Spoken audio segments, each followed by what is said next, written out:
Sondes Zouagui est une Française d'origine tunisienne. Elle enseigne le marketing à l'université à Paris.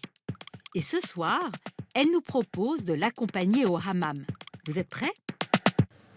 Parmi les rites que nous n'avons jamais abandonnés, nous, les Tunisiens en France, il en est un que nous savourons particulièrement, le hammam.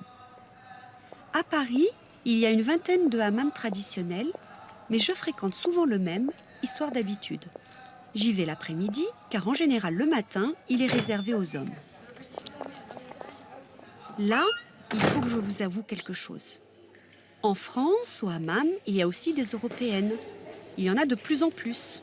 Mais voyez-vous, souvent, elles ne savent pas vraiment y faire. Trop pudiques ou au contraire trop provocantes, elles peinent souvent à trouver la bonne attitude. C'est que la séance de hammam suit un rituel précis. Un rituel que nous avons hérité des Ottomans qui ont occupé la Tunisie du XVe au XIXe siècle. Nous allons au hammam pour nous laver, nous purifier le corps et l'esprit. Non pas que nous n'ayons pas de salle de bain chez nous, certaines en ont même 2 ou 3, non. Nous y allons car c'est un moment de partage et d'intimité. Moi, j'y vais avec ma maman, mes cousines et mes tantes ou avec des amis. Nous arrivons avec nos gros sacs et nos valises à roulettes, tout excités à l'idée de partager ce moment agréable. Et tandis que nous nous déshabillons dans les vestiaires, il faut nous entendre. Nous nous interpellons, nous parlons fort, nous rions.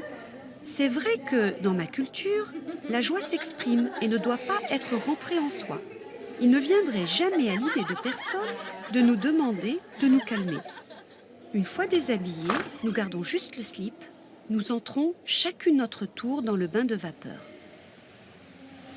Une première pièce chauffée, une deuxième pièce plus chaude et saturée en vapeur, et nous voilà enfin dans la troisième pièce, la plus petite et la plus chaude.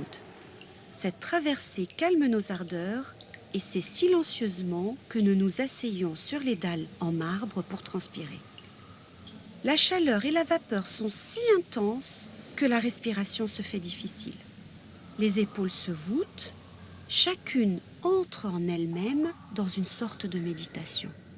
J'aime particulièrement ce calme intérieur que la dureté des éléments nous impose.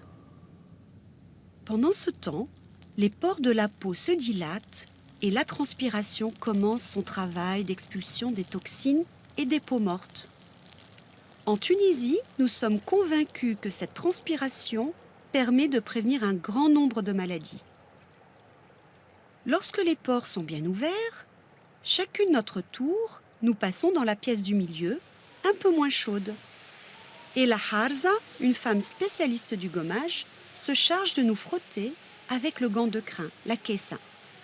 Je ne sais pas pourquoi, toutes les harzas frottent les parties du corps toujours dans le même ordre. Et c'est comme ça. Le dos, l'arrière des jambes, le torse, le devant des jambes, les bras et enfin le visage et le cou. Lors du gommage, les peaux mortes sont extirpées et forment des mini-boulettes qui roulent sous le gant. C'est impressionnant. Rassurez-vous, c'est normal, c'est comme ça pour tout le monde et ça ne veut pas dire que l'on est sale. Après, nous nous isolons dans une petite cabine individuelle pour le lavage intime. Là, on peut enlever son slip. Si on est amené à sortir, la décence veut que l'on se cache le pubis avec un gant, un récipient ou juste avec la main. Le savoir-vivre au hammam exige que les regards soient discrets et que les postures ne soient pas provocantes. On apprend dès l'enfance par mimétisme ce code de bonne conduite. Une fois les cheveux lavés et le bain terminé, la harza nous apporte les foutas, les draps tissés en coton, dans lesquels nous nous emmitouflons pour gagner la salle de repos, où nous attendons les autres en buvant un thé, en mangeant des gâteaux et des fruits. Lorsque les effets de la chaleur se dissipent, le corps devient léger et l'esprit cotonneux. Nous repartons beaucoup plus calmes que nous étions arrivés. Les autres femmes nous saluent d'un saha, santé, et nous leur répondons, comme le veut l'usage, Yatik saha, santé à toi.